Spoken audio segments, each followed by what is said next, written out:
Let's get back to some of the biggest stories. Africa's most advanced economy has announced a new set of action plans that are targeted at ensuring sustainable electricity. Earlier today, South Africa's Minister of Electricity, Gosientso Ramogokpa, briefed the press on the new roadmap. Let's listen. As you know, the outcome emphasizes the need for us to ensure that we fix Eskom. And really that articulation derives from the fact that the shortest path to the resolution of the load shedding question is to ensure that we improve the performance of the installed fleet of Eskom. So, as you know, that we have been besieged by a number of challenges in relation to the performance of these units.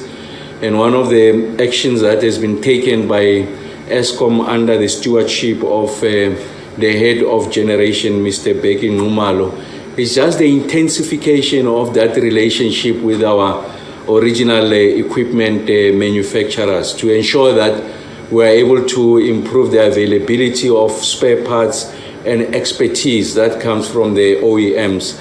We already have contracts with them from a maintenance point of view, so there's a need for us to ensure that we strengthen that relationship.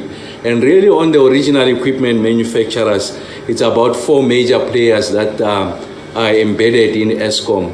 And the head of generation is working with them in concert to ensure that in the power stations or the areas of their expertise, they remain engaged and we don't go to a middleman to help us to resolve this question, because the performance of these machines or components of these machines are better understood by the original equipment manufacturers. So I'm talking about really the major units on your turbines and the boilers. We are intensifying that relationship. I'm saying intensification because that relationship has always been in place. And of course, at times there would have been some degree of disruption in that relationship, but with the arrival of Mr. Nxumalo and the stabilization of the management team at Eskom, we are going back to basics. So the team is ensuring that we are able to engage with the original equipment manufacturers.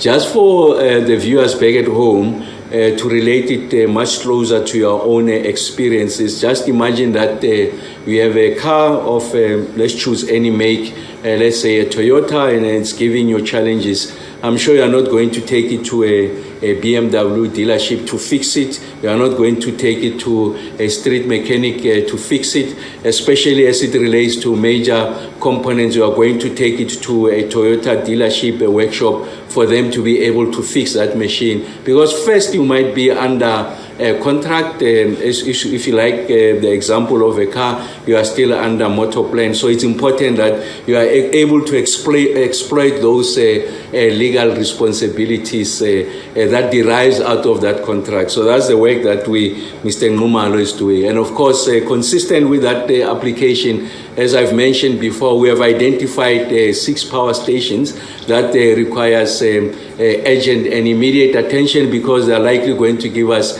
the best returns. And amongst them, Tutuka, Kendall, Kusile, Majuba are those that we think that will receive the best returns. But I must emphasize that this arrangement is across the entire fleet of Eskom and not just isolated to particular stations, but there are these stations that essentially over a period of time they've come across as being problematic, and therefore they require added attention.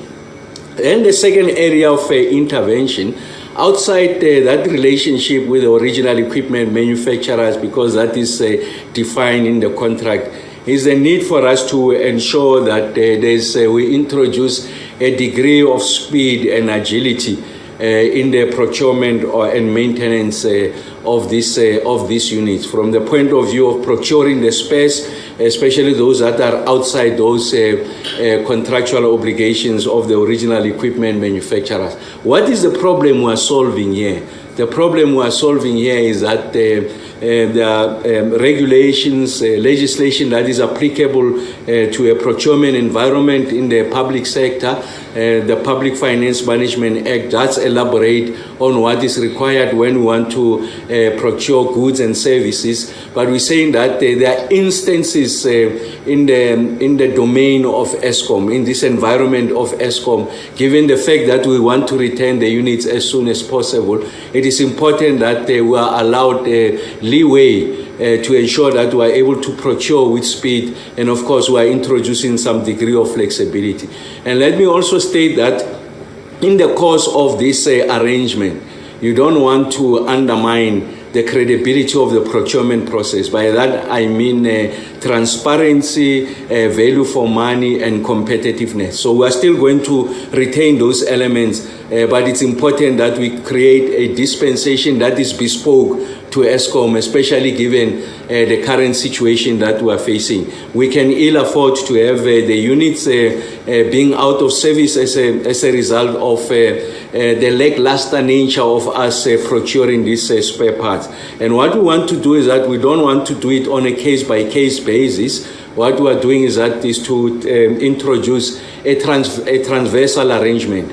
And Mr. Numalo, working with the National Treasury, are working on that. They are working on that because it's important that as we resolve these problems, we must not create other unintended consequences. You find that there are people with ill intentions who might exploit this dispensation, thinking that they can get away with it because we want to return the units into operation as speedily as possible. So that of transparency, competitiveness, value for money, those are the characteristic features that are non-negotiable. But it's important that we find a bespoke solution. And I'm happy to say that the National Treasury is assisting Eskom as we develop that procurement strategy, accepting that we are faced with an extraordinary crisis that requires extraordinary measures, some degree of innovation without going outside the parameters of what is acceptable. That is on fixing Eskom. And then you know that one of the outcomes of the Energy Action Plan is to ensure that we accelerate the investment by private sector on new generation capacity. We are able to accelerate, if you like, the rollout of a rooftop solar solution by industry and also households, just on the issues around the acceleration of new generation capacity. So we have, working with the Department of Environmental Fisheries and Forestry, have designed, if you like, a dispensation that makes it possible for us to be able to accelerate the approval of environmental impact assessment. And in fact, a notice has been gazetted that excludes PV and battery storage projects from the requirement of environmental authorization. So what is the point we're making? The point we're making is that there are instances where there's a general consensus that the rollout of utility scale of PV, the rollout of wind turbines does not degrade the environmental value or aspects of that location. And we are saying that in that instance, where we know that there's a low to a medium environmental sensitivity, there is no need for you to go through, if you like, the full requirement of getting the approvals from an environmental authorization perspective. So it's important that we are able to isolate these areas, identify these areas, and exempt them from that requirement.